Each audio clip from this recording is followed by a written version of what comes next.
Oh yeah. Right. To the wonderful Kerfuffle army out there. First of all, my wonderful compadre, Mr. David Mintz. Hello, how are you? Aloha. You're looking less sweaty than you did on Friday, so keep using that perspirant. Or what? Perspirant? Thank you. Perspirant? No, antiperspirant. Use the antiperspirant. Don't go the other way, for God's sake. Then we have our friends, as they are still known to everybody. Let them see. Or again, Amy and Jess Lee. Hello, welcome. How are you? Good, I haven't worked this camera out yet. There we go. Yeah, hi. You had your chance. You didn't get in there. You missed your opportunity. We're moving quick here. We're moving quick. And then we're on to the wonderful Starberry. Ben Sellers, how are you, my eclectic? Really good, man. Yeah, good to be here. That's Amy, Jez. That's how you do it. Straight Oh, in. right. All right. Ryan in a shirt from the 1980s. Hello. How are you? Lee the Fox looking fantastic there, right from his footballer day. And in a world first on any show, including the Estate Agency podcast, we have Fly from Colombia, Alex from Estate Apps. Hello, Alex. Hello. Hello to my little friend. Yeah, thanks. Right. Oh no, it's all right. It's just all introduced everyone. Is that avocado you're drinking there? Yeah. No, it's juice, orange. Of course it is. Anyway, I'm particularly looking forward to the deal that you're going to be giving our Kerfuffle members at the end. Right. Everybody, that's us done now. Not done. That would be a really shit show.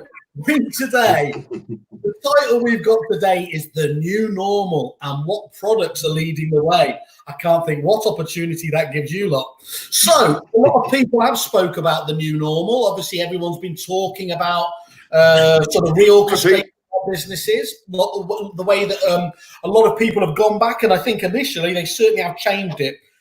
Do we think that's going to change and permanently change people's behaviour, or do we think it's a bit of a fad? I'm going to start off with the man from Colombia, Alex. Oh, I wasn't expecting to be that. Okay, yeah. Apps in terms of the way they're being used, yeah, I think it's changed considerably. I mean, just the advent of Zoom. I mean, Zoom's been around for a few years, but just in the last few months, obviously, we've all. I mean, I don't know about you lot, but I've had more Zoom meetings than I've ever had before, and I can only see that continuing. In fact, probably as you say, it'll probably become more of the new norm going forward, because it's just a time-saving thing. You know, you don't have to go anywhere. Yep. For agents as well, obviously, in doing viewings and that sort of stuff, you can sort of validate people before they even leaving your office. Again, a nice little bonus, you know. So yes, apps is definitely a way forward. Yeah. Good, because otherwise that would have set us off on just exactly the wrong tone. If you just It would have done. Yes, it would have done. As usual, I've got this arse around face. I should, of course, listen to our clients, our estate agency clients first, and ask them what they wanted, rather than us just saying, "This is what you need." Ryan, is what's the new normal, and which products do you think are leading the way at the moment? I think it's going to go back to exactly how it was before. So it's a good job you didn't start with me, isn't it? Wow. Cynic. Wow. It's weird. I thought with Zoom and everything, obviously I've been doing Zoom meetings, but I think we've kind of gone back to face-to-face appointments as normal. I don't know about you, David. It seems like it's very much face-to-face business again. I thought there might be a bit of buffer with technology. I mean, I'm sure there will be more and more apps coming through that will help. I know I've seen loads like Gavel. I think that Matt Nichols promoting, and a few other bits and bobs. But I actually think a lot of agents will go back to the status quo. I think it's what the public want. I think I think if you offer the public a choice at the moment, whether they want a virtual valuation or they want to see mints in the flesh, they're going for no brainer. Clearly, they want all of you right in front of them. How many people are coming into your office versus how many were coming in before? Is there a big change there? No, I mean, we're by appointment only, our office still. We've got like a big kitchen table, so we all sit round it. So we can't have everyone back in the office anyway. But Back to normal. yeah, well, footfall wasn't massive anyway, really, high street wise. So I don't think we've ever needed an office for quite a long period of time, thanks to technology, and that might accelerate a lot more people giving up high street offices and being a bit more hybrid. But Maybe we would be ahead of the curve as an agent anyway, before lockdown happened. probably it's not particularly difficult in our industry, is it? Being ahead of that, it's pretty, like, a lot of people have just been doing the same thing for 20 years and not really tried to progress. So perhaps we're a bit ahead of the curve, but I don't know. I think there's some amazing things being done with technology, and I think it will accelerate it. I also think you'll probably get solutions to problems that don't really exist as a consequence of it. That you start doing things that at the moment sort of solve a problem for lockdown for 2 months, but going forward, I think a lot of the way we do business. Well, I'm going to get my coat then. Was it last time? Nice CG last time I had on bet referrals. Yeah, I don't do referrals. Sorry. I think during lockdown, how many agents were doing some of the most basic technology things like e-signatures and things like that, and I was just like, "This is normal. How are you not doing it?" And signable and stuff like that. You're the same, aren't you? With agentOS, not let them say. A lot of the stuff you've been using has been ahead of the curve in terms of the CRM. So a lot of the stuff that they talk about, I'm like, yeah, I've done electronic documents for 4 years. So Yeah. My favourite Viking. I think you guys have, the customer is driving this. This is the good thing. Is the greatest thing about the whole lockdown is that it wasn't a bunch of business people in a few cities. It was obviously a world of people, and the customer being the most. And it's just, they don't want to waste their time anymore, and they will drive it. I'm absolutely adamant, that people want to utilize the tech if it means that it can get them to the absolute result, which is hopefully going to see a property that they buy or rent. But Ben, you're looking at integrations with CRMs to make the customer experience better in terms of like booking viewings online. That 20-something that should be happening anyway, shouldn't it? It's just unbelievable that it isn't. I mean, and it hasn't Amazon and everything else. It's amazing. So if anything, I think it will accelerate that. But we should have been on that journey anyway. People want to talk to us when it's convenient for them, not 9 till 5. Often that's when they finish work. They want to be able to have instant response, even if it's 9 o'clock at night, don't they? So I think a lot of the tech that will facilitate that is going to be fantastic. But I think we should have all been on that journey anyway, to be honest with you.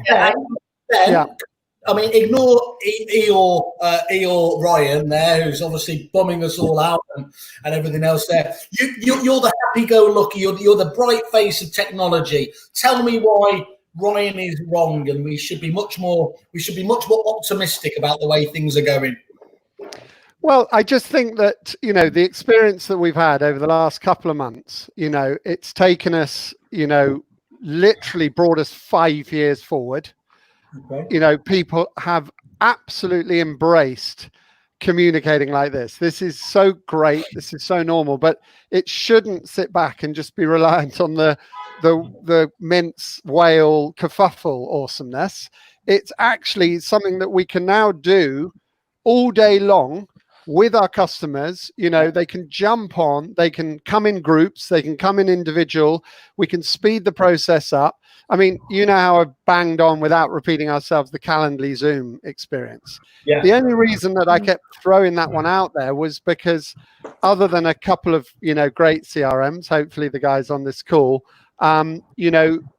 this calendar booking experience, it was just, let's just keep calling each other up back and forth. Sorry, not available. I can't do that day. What day can you do? Can't do that day. It's just ridiculous when you can just go, guys, pick a time that suits you. Bam, done.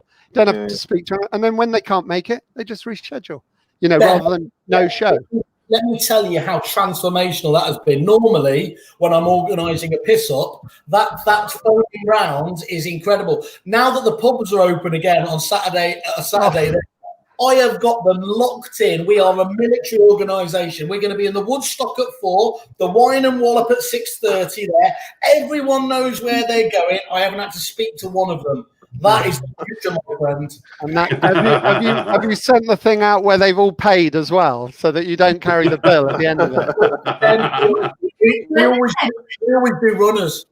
Yeah. That's why you're going to so many pubs. That sounds like carnage.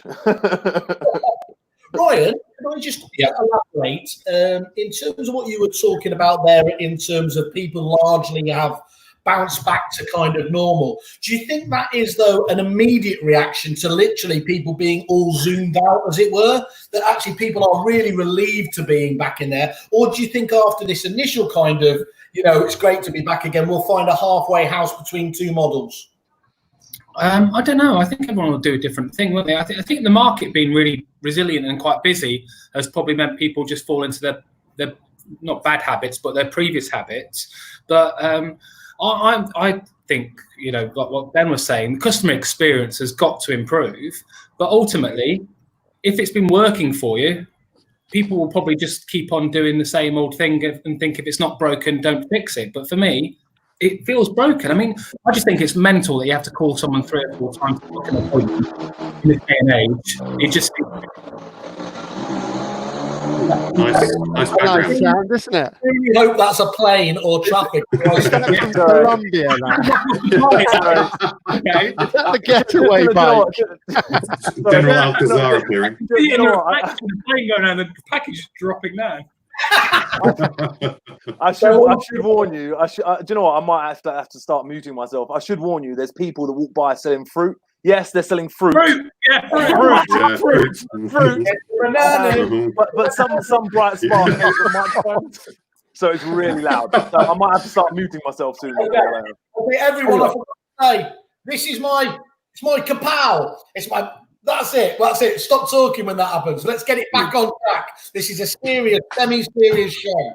Okay. The point Ryan was just making, actually, it's interesting because I don't know whether you saw that Simon Sinek's he did a little video, and he does lots of them, doesn't he? But he put one up, I think it was yesterday, maybe the day before, which was just a sort of 3-minute piece on how actually we, as human beings, we're social beings, and that this mental block I've had as well, not being out and about and being used to being out and about and meeting people. Maybe there's an element of that human nature is to actually interact with other human beings, and it's not necessarily to do things digitally. I mean, these things are great, but there is a real challenge in trying to forge the same level of relationship with anybody digitally, and doing it face to face is far more natural. And I think that I can see what you're saying, Ryan. It's easier to slip back into that sort of mentality. The question will remain, though: will people, when I say people, will agents particularly take advantage of the technology that is out there to support developing those relationships or getting access to those relationships in the first place? But the face-to-face thing can't go away. It can never be. Yeah, that's absolutely it, Jez. It needs to be frictionless to get them into the face-to-face environment, doesn't it? That's the point. Yeah. Call up to book a valuation. It needs to be much more frictionless. If you've got Calendly, video ask that we were doing before, Whaley, I just want to know about the market conditions. If you want me to pop around and have a quick chat, here's my calendar, book an appointment straight in. That is just frictionless, isn't it? And I think if we can start doing that, it doesn't get away from the face-to-face. It just makes it easier to have that face-to-face without the to-in and fro. I would ban the phone.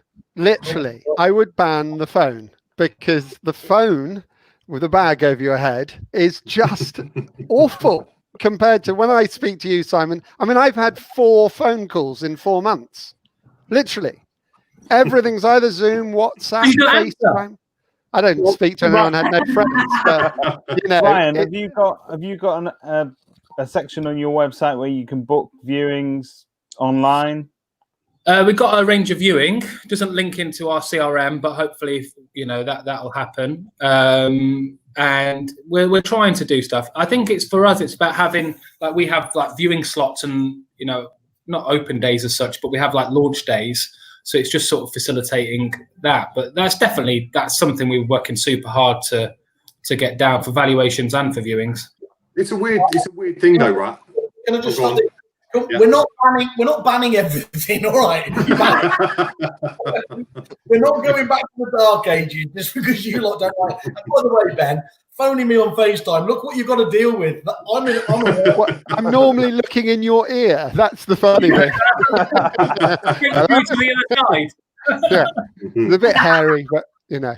David, can I ask you, as an estate agent, are you totally aligned with Ryan on that? Do you think that that's the way people are going? Is that largely this will be forgotten? I don't. I think the good agents will use what they can from this and innovate and carry on. But it's about what the public want. And you know, although we do deal with a section of the public that are tech savvy, some of them would rather not. They do actually just want to have a physical conversation with somebody. And although I know Ben desperately wants to ban the phone because he wants to take away everything that I do, but buy, sell. But I think there is this. If we take away the human element from this industry, then all we'll be left with is apps communicating with one another, and it takes away our role as agent. And I think if you want to add value, I think people do buy people, and you need that face-to-face contact with them. And the phone, to me, I mean, I agree with Christian Byfield that email is always more complicated than a phone call. A quick phone call can sort it out. A lot can get lost on an email in terms of tone. You know, for instance, if I send Alex an email, I sound like I'm being arsey with him. I'm not. I'm just being polite. But you know, so you get a message back. Just to clarify, David, I wasn't meaning you can't make calls, but I was just saying I think when you see someone on a call, before you then go and hug them in real life, which we're all desperate to do, I can't wait to see Instagram on Saturday night. I'd rather ban emails than phones. I think people hide behind emails too much. Yeah. You can have a two-way conversation, and video is better. Yeah. It's like face-to-face video, then phone, isn't it? And then email, right? Yeah. Email. The problem with email is it can completely fool you that you've been successfully busy, and I do mean that. You know, you can be bad busy. You can have we've all had days 8 o'clock in the morning till 6 o'clock at night, whatever else. You've just done nothing else. And actually, you haven't achieved as much as you thought you had, because largely, to a lot of people now, you regularly see people's inboxes with like 1,000, 2,000 unread emails. Really? Is that a thing? Right. Oh, it's an app on Gmail. It nearly gave me a heart attack. Not me. I'm OCD like that, but my emails are. I'm religious with my emails, but I actually prefer email for me because, and again, everyone's different. But for me, it's a way of logging things. My memory is pants, so just having that. I like to make sure things are in email, just purely so I've got a written record of it. But that's just me. Yeah, but you do like a voicemail as well, Alex. Oh, I love the voice. I do, but I always back it out with text. You'll notice that. I always back it out with text.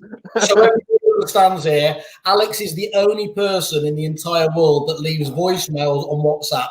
And that's what we're talking about. You are an abomination, Alex. I don't know anyone. See, now I'm getting confused. I can't be the only one that does it. I mean, literally everyone I know does it. You are definitely Except you never change. Apart from when we're taking the mick out of you doing them, that's the only time. Alex, it's the sort of thing Fred West would have done if he'd had the technology. Oh, shut up. Do you know what? I'm going to exit this conversation.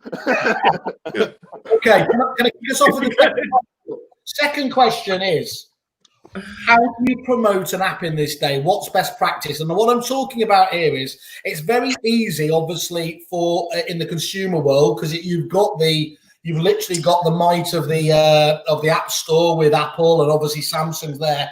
In a B2B sense, is it much harder? And how do you do that? And can we kick off with you, Jez? I was just looking for the definition of osmosis. Am I boring you? I'd like to say. I think it's really difficult. From our perspective, in delivering what we're in the process of building and have planned for the future, it almost has to be done. Say again. We practiced this answer. Did you? I can't remember. Yeah, we give it to Kerfuffle. Oh, sorry. Yes, we give it to Kerfuffle and they launch it.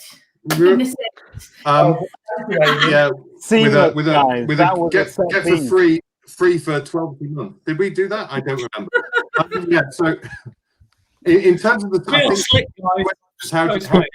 how do you get that into a marketplace when the apps that we're building are for our clients? And I think that was the distinction I wanted to make. Making things that change the habits of how people work day to day is tricky, and I think the only way we're able to do it is by getting it out there for everybody to use with no costs involved, no extras. Yeah, sorry, Bev. And trying to ensure that the purpose that it serves is to support the success of the individual using it. And it sounds a bit sort of wishy-washy to say it that way, but we've gone down the line of role-specific apps. Okay. So why would you not choose to use the app that's sitting on your phone that makes it easier to do your day-to-day job, but is absolutely connected to your admin center, which is your CRM? And I think we've sort of taken a real step back from all of this and gone, actually, you know, what coming back to the new normal, what is or how are we expecting people to interact with systems in the future? Not just now, and this period of lockdown has encouraged people to use, you know, more mobile devices, more apps, more technology generally. But I think trying to get people to see a different way of interacting with their core systems, their CRMs, has really sort of motivated us to take a different view. So, for example, well, it's been released into beta, but it's got a couple of issues. Otherwise, we have a negotiator app that's just being released, and that's really interesting because that didn't start off as a negotiator app. That was an app to just provide diary sync. That's all it was. So people would have their live CRM diary on the system, and it evolved from that point to be something that contains offers, valuations, your properties, your active applicants. It includes prospecting, mapping that will allow you to, when you're sitting outside, having just done a viewing at a property, a quick click of a button, and it will show you all your prospective opportunities in a marketplace, on a map, on your phone, in an app. But the core purpose to this is that it's absolutely directly connected to the main CRM. So if someone wants to offer at a property, click a button and it's in the, and it's just changing how people interact with the system. That's our perspective on it. Does that help explain why we need apps? You know, one of the things I was going to ask later is, you know, why have apps essentially evolved like that? Is that because they've been set up, in my mind it is, to do very distinct narrow roles, and then it's kind of widened from there, so they specialize and then broaden out? Yeah, I think to a degree, but if you look at what exists in the marketplace as apps, right, you know, traditional apps I should say right now, so let's say what's a good example? TouchRight. So for those, you know, Terry and Rachel, there's plenty of others, inventory based, inventory hub, loads of them, providing a very specific inspections and inventory app with one single purpose: to conduct inventories and inspections. That's how this has kind of started, in as much as people have gone out and built applications for very specific roles. Fixflow is probably the best example of one that's done it to the greatest success, focusing and specializing in one specific part of the business or the customer journey. I suppose that makes an awful lot of sense when you're looking at building something to do a role. But the question then is, you know, how does the user, and that's our focus here, it's the consumer side is less important, which is very much the benefit of the Fixflow system. It's about the user. What's that individual person in a business?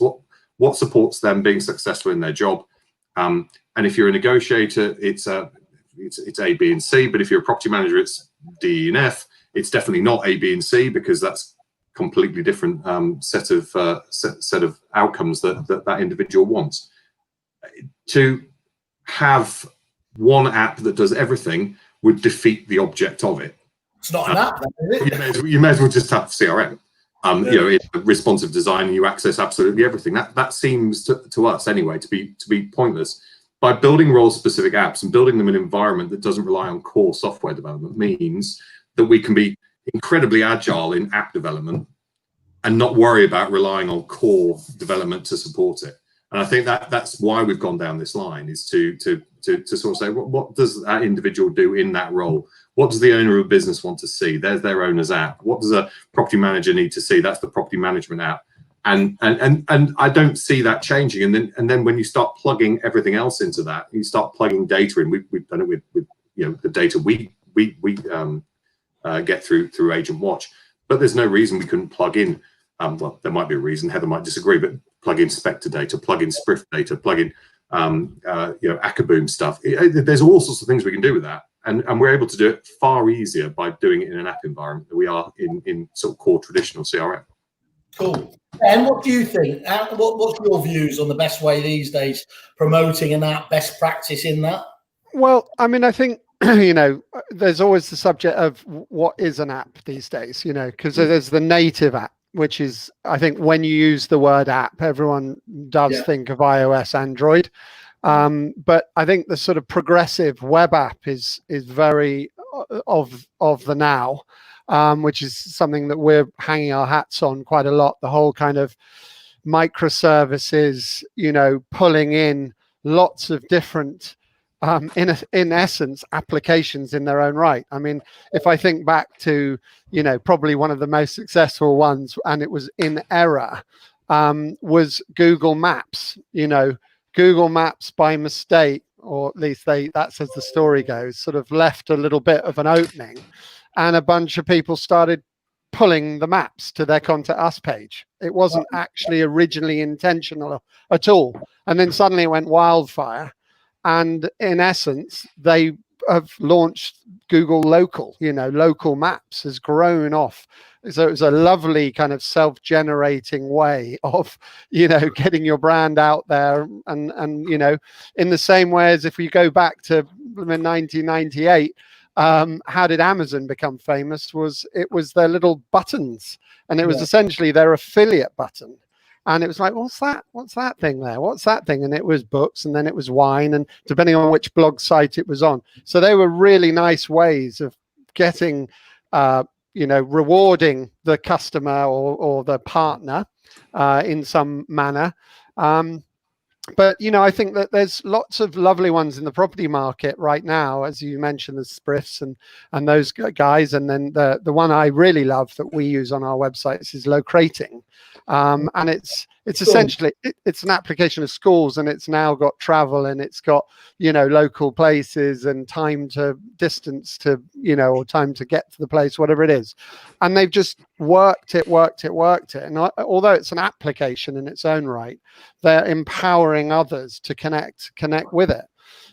So I think that, and also I think this whole sort of web application concept is that we're not masters of everything. And I think the CRM, you know, team here will be the first to say, you know, you just can't do everything.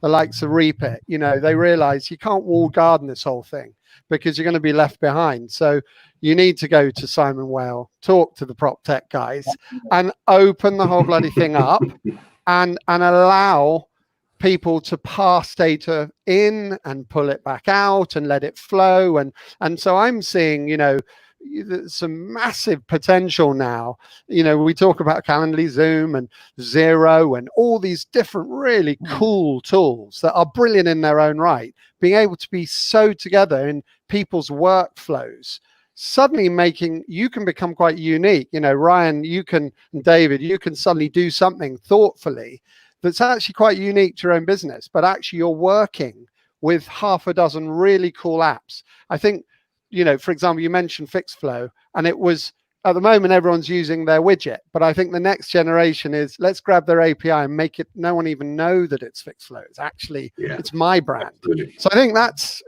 that's what's so exciting about it from my perspective. I think that's really interesting what you say about essentially Ryan, and he is a classic example of that, whereby with their own tech stack rather, that's what makes can help make the uniqueness of his own brand, of his own agency, by tying together those bits of technology that he sees delivering his service. The challenge just comes then from technology, as a whole, to make sure that that is as seamless as possible, rather than what's been happening to date, whereby it's been inelegantly balanced on top of each other, and you take one element out and the whole tower comes down. That's the big challenge, isn't it? It's about data entry for us. It's all well and good having these great products, and I love the likes of Good Lord and Akaboom and everything else, but you want it to link back to let them agentOS, sorry Amy, whatever, so that you don't have to continually having data entry, because it's just a real ball ache, and that's where the errors are, and that's why the staff don't buy into it, because they're like, why have I got to put the same data into 4 different systems? As a staff member, me as a business owner, I can see the great value and everything else. As a member of staff, I'm thinking, Jesus, all I'm doing is putting in the name, telephone number, and email address at the same time, 4 different things to get them up. It's just colossal waste of time. Isn't it? By the way, Ryan, it does give you the ability to. You're going to have to come up with a new excuse, agents, because the one thing you were able to do previously, if you didn't like a supplier, was, "Oh, I'm not interested if it doesn't integrate with our CRM product." Now you're going to have to be a bit more original. Yeah. Which doesn't integrate with anything, and then keep on using the same excuse. Exactly. Alex is downing his pint, and he's about to stop. Alex, to be honest, I agree with pretty much all the comments. Really, I think the main thing that holds pretty much everything back in terms of progression is actually the CRMs. I mean, I'm constantly held back by the fact that there's no API. I can't interact with anything. Obviously, agentOS are a very rare breed. They have had one for years, but that's not the norm. That is not the norm. So unfortunately we are kind of restricted. I'm sure Ben's already alluded to this earlier, but unfortunately you can only do so much, and applications are great to form little bridges. But as Ryan said there, if you have to rekey everything, that's just totally pointless. It just defeats the idea of it. You've got to let it go. I've left Repeat now. Stop having a go.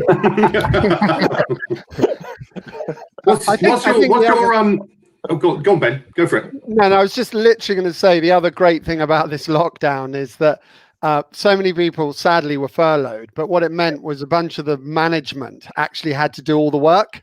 And they kind of realized, shit, did we really have to fill in all those forms? Did we really have to type all that across here? So I've had more companies call me in the last month or two about digital transformation. That is true. You know. Yeah. You could Ben, just on that, we were phoning people up in that first week, and we were signing up 15 agencies a day to Kerfuffle, mainly because they'd furloughed all of their front office staff and their PAs, and it was literally, we were going straight through to the principals of the business. By the second week, that had dropped off the side of a cliff, because obviously agency owners had gone, this is just horrible, I'm having to talk to suppliers. Furloughed their PAs. Come on, I don't want to talk to anyone. What's your I'd be interested in Alex and Ben's take on Zapier. It's something we're playing around with at the moment. Absolutely, blooming love it personally. Yeah, so it's brilliant. It's brilliant. Do you reckon that might plug that gap in terms of that movement of data backwards and forwards? Because we've just started doing some bits and pieces with it, and making sure that our stuff's available, our API and our triggers are available through Zapier now, and it's starting to really open my eyes a little bit, because I'd like to think I'd understood it, but I didn't understand it, not properly before I sort of sat down and really started looking. And the fact, it strikes me that pretty much every single tech company, certainly prop tech company, should be sitting in a Zapier environment, because that would solve honestly. That would be true. Yes. Explain to people who don't know what Zapier is, because obviously not all of them are as technical certainly as you, as me. Hang on, let me just get the Zapier website up. I mean, in very, very, very, very simple terms, it acts as a conduit between apps and technology. We've built, just to give it an example that gives it idiots as well. Yes, absolutely. It is idiot proof, isn't it? We built three zaps effectively. One for connection to Gmail, automations via Gmail, one for Facebook advertising, and one for MailChimp. And all it does is it makes all that data that's pertinent to those three things available to any person using our system who wants to use Zapier to grab that data, and then most importantly, feed that data through some sort of workflow to something else, whatever that might be. Does that mean largely then that you can almost, once you've set it up, you can almost forget about integration as an issue? Yeah. Essentially. To a certain having somebody who's got somebody does need a bit of world poverty now. World poverty we're going to solve. Somebody does need to have a little technical knowledge in order to administer Zapier or Zapier as they like to call it. It does need a little bit of technical knowledge to understand how to use the Zapier itself and how to set up your connections. But what it means from the third party's point of view is that you build your triggers, you build your connections, make them available, and then anybody can go in and use them in a controlled, from our point of view, free environment. Yeah, I mean, that microservices thing I was talking about, Jez. It actually facilitates you going, oh, I want to use Campaign Monitor over there. I'm going to use that chatbot over there, that CRM. Actually, I'm going to change that CRM now because I'm now going to move over here.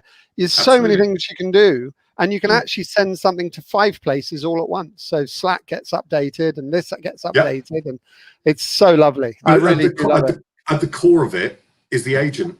The agent makes decisions. So from our perspective, when we're looking at integrations, and I mean, it feels like there's hundreds of conversations going on with every single prop tech company about we want this bit of data, we want that bit of data.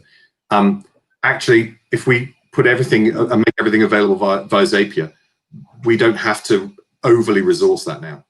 We can go down that route and let people go and pick and choose what they want and then do what they want with that information. That's the key to this. It's just exposing certain data that people then use in whatever way they want.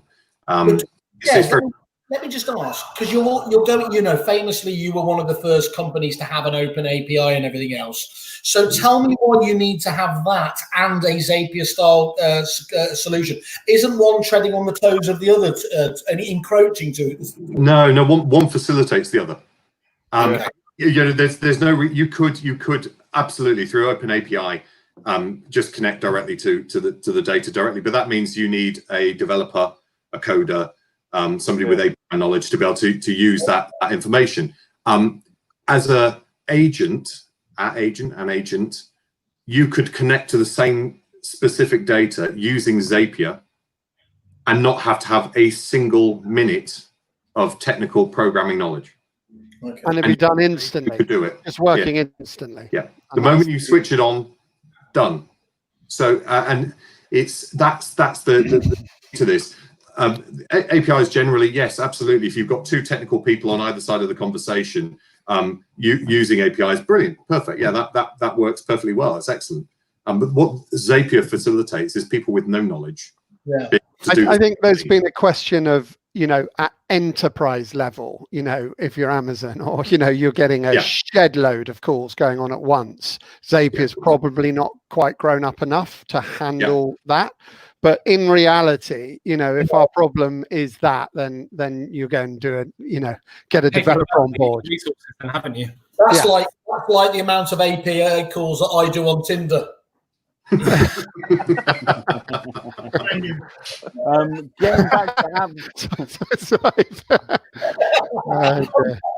back to apps for a second, one of the comments here from a Kerfuffle insider, it looks like apps aren't new technology though, so why haven't they been viewed as a must-have for all businesses in the same way that a website is, as we're on our phones constantly? Is the answer to that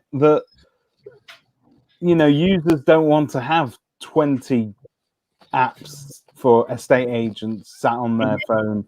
They'd rather have one central one that they could go to. Because for me, I probably use, I don't know, 5 or 6 apps really, really well all the time. Is that including Tinder? Some of them, including Grindr. Is it not the same as it took a long time to get a website? Sorry? Is it not the same as how long it took estate agents to get websites? Yeah, good call, Amy. Yeah, true.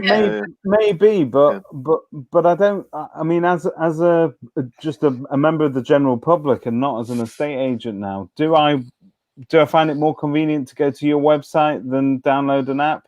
If I'm not going to be using you every day, then probably We're asking consumers to buy to have the apps, though, aren't we? The apps. There needs to be a reason. Yeah, but this is the definition of apps as well. Are we talking about apps as kind of downloadable apps, or are we talking about apps as the kind of the web-based style? If that makes sense. I think also it's what we, unless anyone wants to correct me, we're not talking about consumer apps here. So I remember, and in fact, Alex, you probably at the front of this going back, and I probably didn't know you then, Ben, but we go back, I don't know, 7, 8 years probably, and there was a massive push in the industry through every web developer in the world suddenly wanted agents to have their own branded property search app. Yes, because we had one. For some reason, agents seem to believe that the public would willingly download their app just to search their properties. Obviously, now we say it now is utterly ludicrous. And I think that's the difference here is that is the average consumer going to interact with you via an app? Probably not in a traditional sense. Well, I would say, see, funnily enough, we were one of the first to actually launch that sort of product. Yeah. And actually, even now, I've still got a number of agents on apps, and actually, you wouldn't believe how many downloads they actually do get. Even now, it still impresses me. But you're right. Obviously, we've pivoted ourselves to responsive technology became a thing, and obviously we've pivoted towards that. But I mean, we still do apps, and they're still a big part of our business, really. I think they can be good, but they have evolved. I think for landlords, it'd be good. I mean, if you've already got an existing relationship with the client, you've got a landlord with 10 properties, and you can have their own app. They've got a genuine reason to use it, haven't they? To check on their. That's true. They do need to serve a purpose. Have 20 different apps, are they, for 20 different agencies in the locality to try and serve? Relationship. And that's much more like that's an ongoing relationship in it, whereas your challenge has been when people are like the trackers we used to have, or somebody looking, to provide a service, the same kind of information just to a vendor. They'll use it intensively for however long they're selling their home for, 2-3 months, and then it will be 7 years or more before they'll ever come back. But for them, I absolutely see that delivering that a landlord. A landlord, I think, is incredibly important for keeping that relationship going and giving them the information. But something for a buyer or a vendor, what's the point? I think it'd be interesting to see what Spriff do. Spriff want to have this portal where you can have like everything, where you can have your documents all there and everything else. And track your property value and all sorts of that. So it'd be interesting to see if that's got legs, because I think people are always curious, aren't they? Even if they're not moving. I get a lot of people asking whether they should have an app. What do you think? And I always say, if you're going to commit to an app, you need to be committing to it, because it's actually quite an overhead. Blooming Android, every 10 seconds they're changing something. iOS are changing something. The phone shapes and sizes. As much as there's these agent apps around, most of them are still optimized for the iPhone 5. So you've got 3 inches of white below or on the sides. And then suddenly 3 inches is that big. Yeah, exactly. So you've got to consider that. And I think right now, unless you are a business to business or you've got volume like Rightmove's, to their end user, that kind of thing. Yes, Christian. Sorry? So, Christian, sorry. Okay, I think that, probably the web application route is a good starting point. I think the other thing people are doing is they set you off through a web app experience, and then when they think it's time, they just blend you in, and you just double click and open, and suddenly you've got the app, and you didn't even know you got there, because it just at the right time. So that's quite a nice way of blending from one kind of web experience into a native. Yeah. And can I ask you, can we just move on to our next question, because I know we've all been nattering. What do you need to consider to create a successful app these days? Who was that aimed at? That was you, Ben. Oh, sorry. Well, I think that one of the biggest, one of the toughest thing with any form of application, and this goes for, some detailed web kind of platforms, as you well know, Simon, it's actually in the planning. People tend to race off with the kind of end game that they want, but actually, aren't you here? It's amazing how you can just drop that in subtly, as you're going. No, and I mean, we're the first. We've over the years we've evolved from, oh look, we got this beautiful homepage and it's built in Macromedia, Flash, and all the rest of it. I mean, we used to work with Boo.com, and they spent millions to launch, and the first page you came to, you had to have Flash, and they lost millions off the back of it. But you got to plan. Yeah, it was awful. There was some good Concorde rides going on though at the time. Wasn't that known as the Adobe Wars? Oh yeah, it was. Yeah, because it was Steve Jobs that banned decided Macromedia. that kill Flash. He killed it. Yeah, and he was right as well, probably. But anyway, so planning, actually working out the workflows, working out the technical elements, actually the connectivity, where it's going to go, all those kind of things, and then. We're big into prototyping. So, there's some fantastic tools now for collaborative workflows. So there's one called Miro, which is all still sticky notes and everything, but in the COVID-friendly virtual way, which is fantastic. So documenting, understanding the documenting, and then visualizing through prototyping applications. Then everyone in the team actually has more of an idea of what the hell's going on before it actually then makes the coding a lot better experience, a much easier experience. So those are some of the things I would say that you need to think about if you're going to go into developing an app. Alex, same question from your obviously years of experience. I think you muted yourself. Well done, but I believe you do also do websites, but your company name says Estate Apps. So yes, can you give us your expertise? What makes a successful app? Well, a couple of things from me. I think Ryan mentioned it way back when, but actually, how many problems does it solve? Do you know what I mean? Like, the last thing you need to be doing is introducing an application that actually solves a particular niche, a particular problem, but then creates a new one down the line. And I see that, to be honest, I see that quite a lot. And for me, that's one of the biggest things. I mean, just talk to your audience, talk to the target market, and find out what they actually need, and if that problem is then going to fit into that journey neatly. Because if it doesn't, then it's just not going to end well. The other thing, of course, is design as well. It's got to be intuitive. It's got to be well thought out. It's got to be planned well, as Ben said there. So yeah, they're the couple of things from me. Really useful.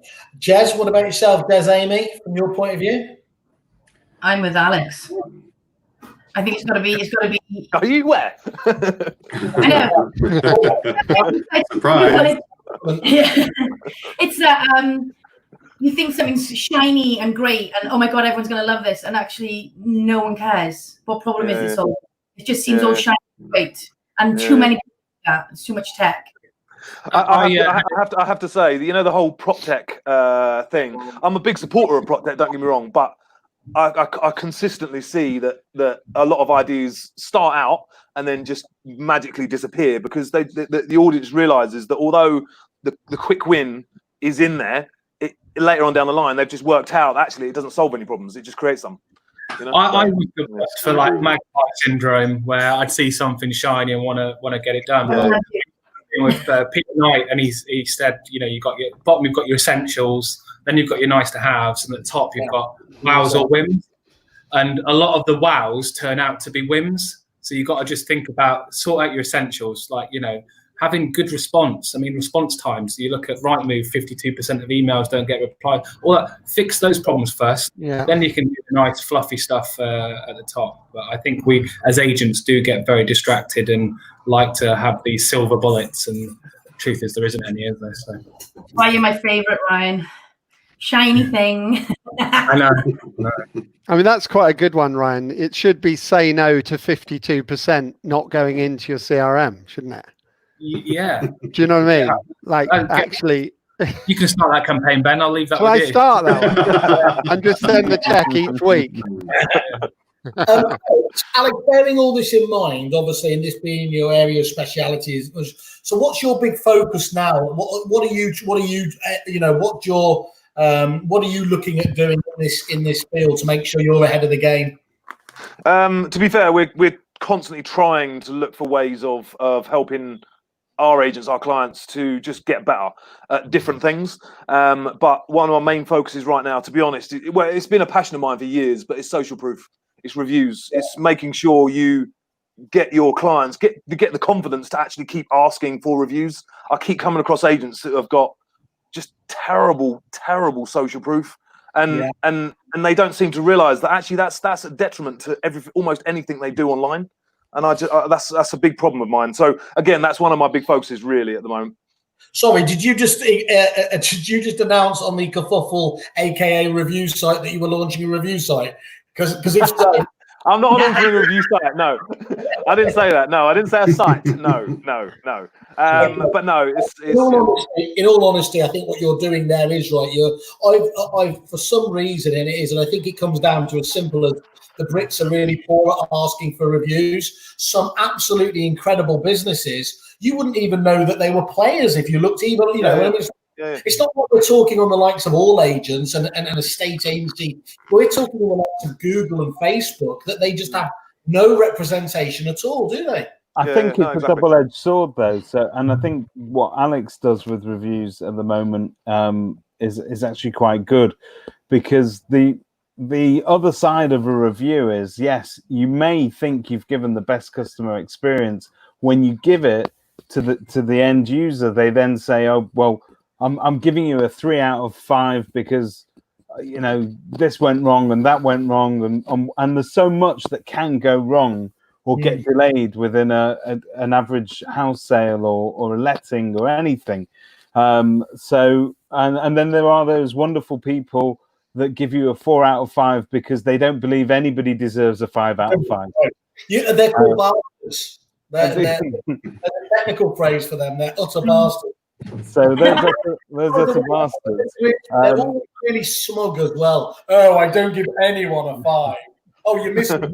Your wife must be really impressed. But what's nice about Alex's widget that he uses, or app for reviews, is that you can send it out and you can ask for that review with confidence, knowing that it effectively, once you receive it back, you're going to get a choice of whether or not it meets its final destination, it gives you an opportunity to deal with any crap reviews before it goes live, which I don't think is wrong. I think it probably will enhance the customer experience, because it means when you have got somebody that's genuinely disgruntled, it gives you the opportunity to pick up the phone and say, "Look, I'm sorry, Amy.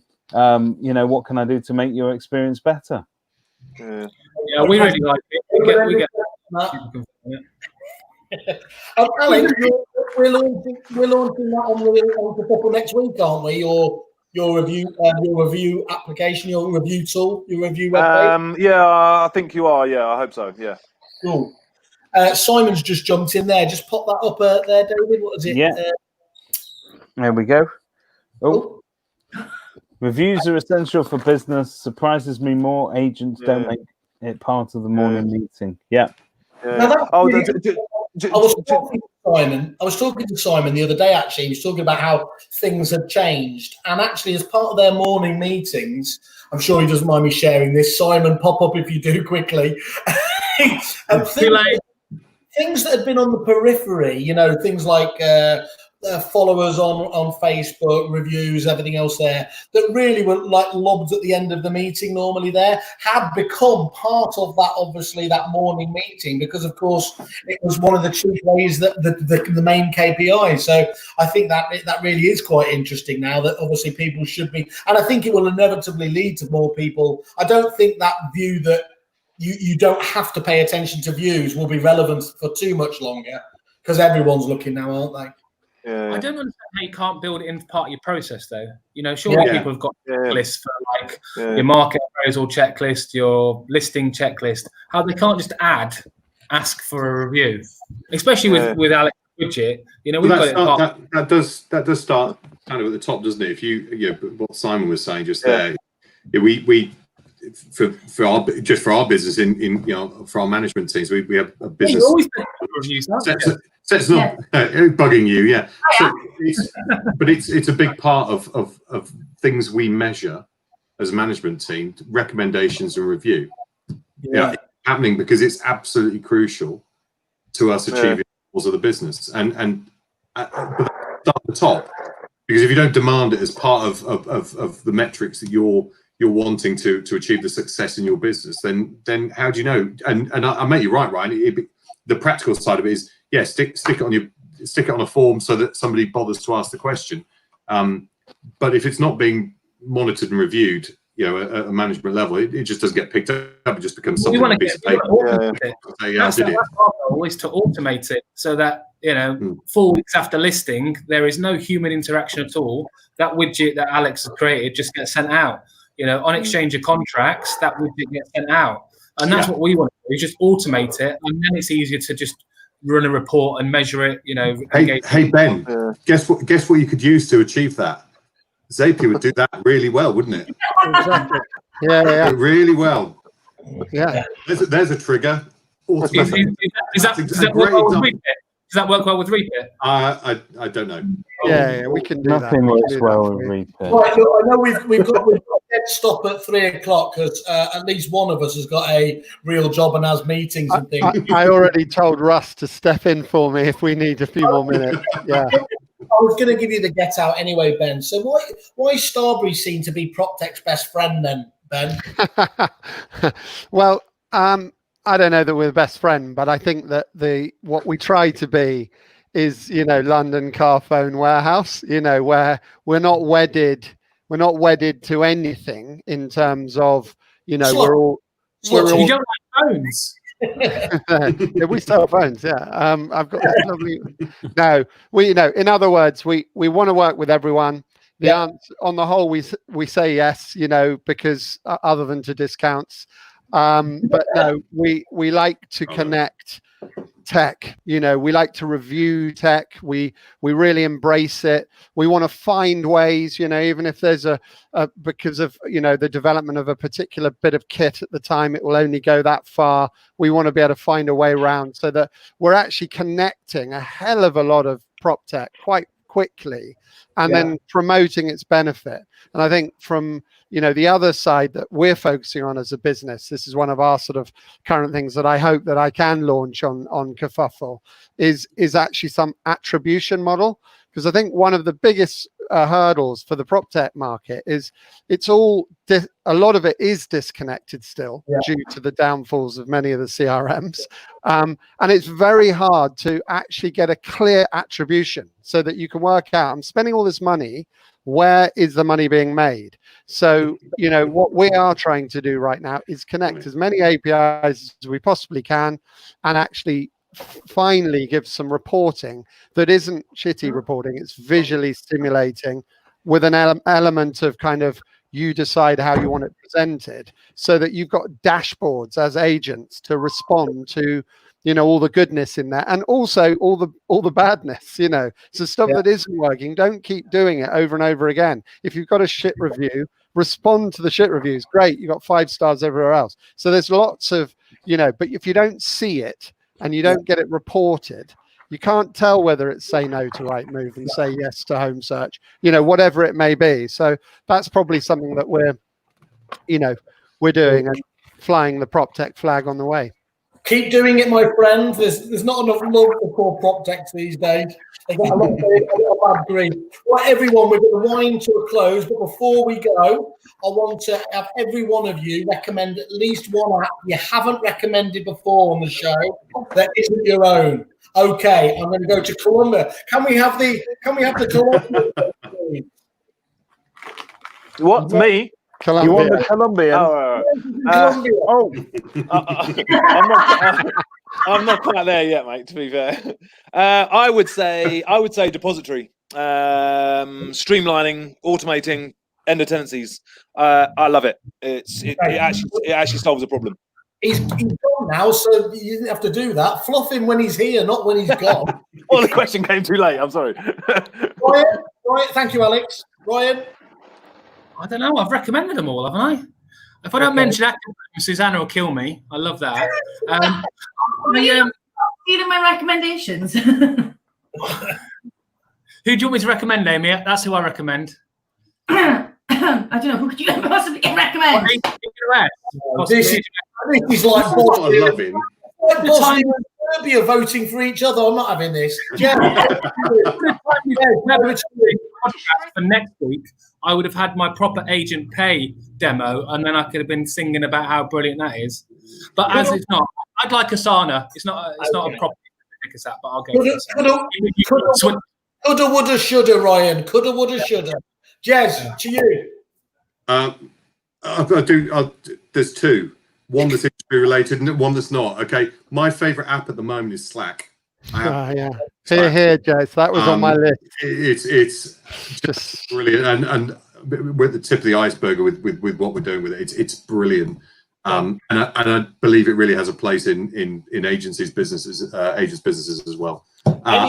Any business, absolutely. And then I've got a beautiful finger at that wonderful man Raj from Fixflow. I think Fixflow is the industry's, so for lettings is one of the best applications out there. Cool.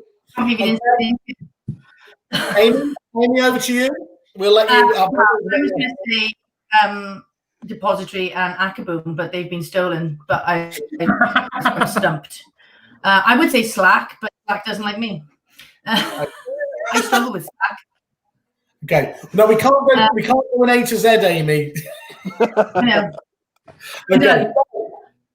Actually, the COVID app. That's my favorite app. Yeah. You weirdo. I think sort of from an just because it's just a great thing to have on board is Otter. I think I've mentioned to you, Simon. It's just it's actually at the heart of Zoom's recording. Everyone's using Zoom, but not many people realize that if you pay for the business version, you get the recording with the audio transcript. It's actually powered by Otter. It's such an awesome tool. So it means you can go into meetings and you literally don't have to write notes. So they're all written for you at the end of the meeting. So that's in person, which is great. The personal one that I absolutely love, and because they've just done it so well, is Revolut. Revolut as a banking that I've got cryptocurrencies and stocks and all sorts, and I pull all my other banking stuff into one app. Beautiful. Okay, David, thank you, Ben. You have the last word, David. Hit us with what your app is. It's got to be this. It's brilliant. TikTok gives you stereo whale whenever you need it. Very good, that, by the way. Thank you, guys. Alex from Columbia, Ben, Starberry, Amy, Jen, Jez, Agentos, Ryan, in your fantastic shirt. Mr. Mints. Thank you very much. Thanks for taking part. Cheers, everyone. All the best. Cheers. Bye-bye. Bye-bye. Well, this is awkward. Goodbye, Amy.